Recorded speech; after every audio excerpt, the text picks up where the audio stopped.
بسم اللہ الرحمن الرحیم نحمد و نصلی علی رسول الکریم اما بعد قل هو اللہ احد اللہ الصمد لم یلد ولم یولد ولم یکن له کفوا احد صدق اللہ العظیم۔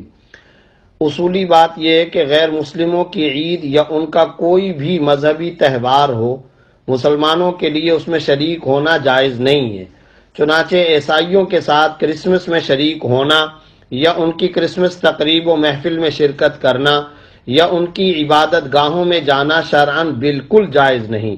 اسی طرح عیسائیوں کو کرسمس کی مبارکباد دینا یا ان کو اس موقع کی مناسبت سے تحفہ و ہدیہ دینا بھی شرعاً جائز نہیں، اس سے احتراز کرنا لازم ہے، کیونکہ عیسائی اس دن کو حضرت عیسیٰ علیہ السلام کا یوم ولادت سمجھ کر اپنے مذہبی تہوار کے طور پر تعظیماً مناتے ہیں، اور شریعت کا قانون یہ ہے کہ کفار جو دن اپنے مذہبی شاعر کے طور پر اور تعظیماً مناتے ہوں ان میں مسلمانوں کا شریک ہونا اور مسلمانوں کا اس میں کفار کی مشابہت اختیار کرنا شرعاً بالکل ناجائز ہے۔ بلکہ یاد رکھنا چاہیے کہ اگر کرسمس کی مبارکباد یا ان کے کرسمس پروگرام میں شریک ہونے سے ان کے دین اور مذہب کی تعظیم اور عظمت مقصود ہو تو اس میں تو کفر کا قوی اندیشہ ہے۔ اس لیے کرسمس کے موقع پر نصارہ اور عیسائیوں کے ساتھ یکجہتی یا محبت کی غرض سے شرکت سے اجتناب کرنا انتہائی ضروری ہے، کیونکہ یہ کام بعض صورتوں میں کفر ورنہ کم از کم سخت گناہ ہونا تو طے ہے۔ اس سلسلے میں حضرت عمر رضی اللہ تعالیٰ عنہ کا یہ تاریخی جملہ یاد رکھنے کے قابل ہے کہ لا تدخلوا علی المشرکین فی کنائسہم یوم عیدہم فإن السخطۃ تنزل علیہم۔ مشرکین کی عید کے دن ان کے کنیسوں اور عبادت گاہوں میں مت جاؤ، اس لیے کہ اس موقع پر خدا کا غضب نازل ہوتا ہے۔ اسی طرح من تشبہ بقوم فہو منہم حدیث نبوی کی ایک خوبصورت اور اسپیسیفک تشریح حضرت عبداللہ ابن عمر رضی اللہ تعالیٰ عنہما کے اس قول میں موجود ہے کہ من بنا ببلاد الاعاجم وصنع نیروزہم ومہرجانہم وتشبہ بہم حتی یموت وَهُوَ كَذَلِكَ حُشِرَ مَعَهُمْ يَوْمَ الْقِيَامَةِ، یعنی جس نے غیر مسلموں کے تہوار نوروز اور مہرجان منا کر ان کی مشابہت اختیار کی اور بغیر توبہ کے اسی حالت میں اسے موت آ گئی تو اس کا حشر بھی انہی کے ساتھ ہوگا۔ اس لیے کرسمس کی تقریب میں شرکت کرنے سے احتراز کرنا لازم ہے۔ رہ گیا آپ کا یہ سوال کہ وہ ممالک جہاں عیسائیت کی کثرت ہے اور وہاں کرسمس میں شریک نہ ہونے سے مسلمانوں کو دینی یا دنیاوی نقصان کا اندیشہ ہو، مثلا مسلمانوں سے نفرت کا اندیشہ ہو، تو ایسی سخت مجبوری میں نقصان سے بچنے کے لیے صرف ظاہراً مدارات کے طور پر ان کو کوئی تحفہ یا ہدیہ دینے یا عام خوشی کا کوئی ایسا کلمہ کہہ دینے کی گنجائش ہے جس میں اس دن کی تعظیم کا کوئی پہلو موجود نہ ہو۔ لیکن جہاں تک عام حالات کا تعلق ہے تو پھر یاد رکھنا چاہیے کہ عام حالات میں بغیر کسی ایسی شدید مجبوری کے کرسمس منانے یا شریک ہونے یا اس کی مبارکباد دینا سخت گناہ اور ناجائز ہے۔ مسلمانوں کو اس سے مکمل طور پر اجتناب کرنا اور بچنا لازم ہے۔ یہاں ایک بات میں اور بھی آپ کی اجازت سے کہنا چاہتا ہوں، اگر آپ اجازت دیں۔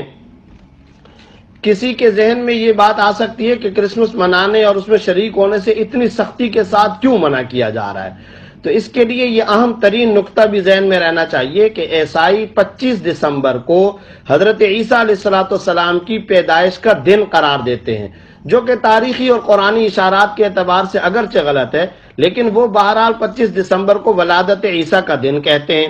اور پھر یہ بات بھی سب کو معلوم ہے کہ عیسائی حضرت عیسیٰ علیہ السلام کو نعوذ باللہ اللہ کا بیٹا قرار دیتے ہیں۔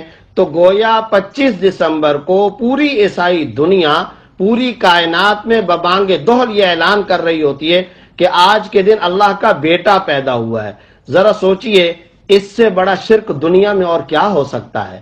اس شرک اعظم کے اظہار سے انسانی دل دہل جانے چاہیے۔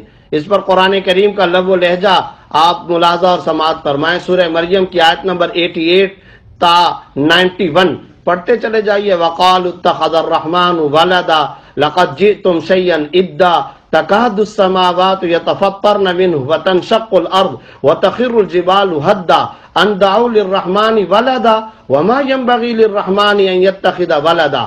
یہ مشرکین کہتے ہیں کہ اللہ نے بیٹا اختیار کیا۔ اے مشرکو، تم بہت بھاری چیز لائے ہو۔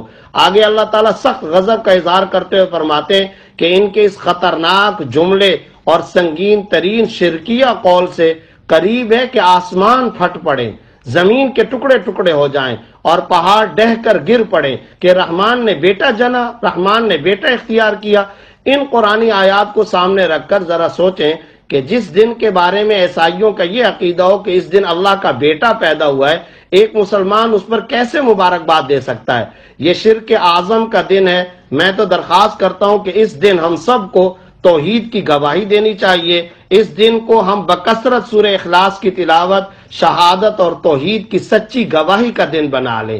شہادت اور کلمہ طیبہ کے ورد کے ساتھ ساتھ ہر تحریر و تقریر اور اپنے ہر بیان و خطاب میں ہمیں تکاد السماوات یتفطرن الآیہ پڑھ کر پوری انسانیت کو توحید کا سبق سمجھانا چاہیے، اور حکمت و موعظہ حسنہ کے ساتھ پیغمبرانہ اسلوب دعوت اختیار کرتے ہوئے کلمات توحید سے پوری دنیا میں گونج پیدا کر دینی چاہیے۔ بلکہ میں تو آپ کو اپنی خواہش ظاہر کرتا ہوں، اگر میرے ہاتھ میں پوری دنیا کا میڈیا ہوتا تو 25 دسمبر کو کلمہ توحید، سورہ اخلاص، سورہ مریم اور آیات توحید کو ہی میں چلا دیتا۔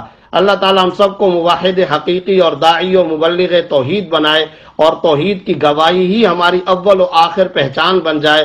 یہی پوری زندگی مشغلہ توحید ہی اللہ ہمیں عطا فرمائے، یہاں تک کہ کلمہ توحید پڑھتے پڑھتے ہی ہم دنیا سے رخصت ہوں۔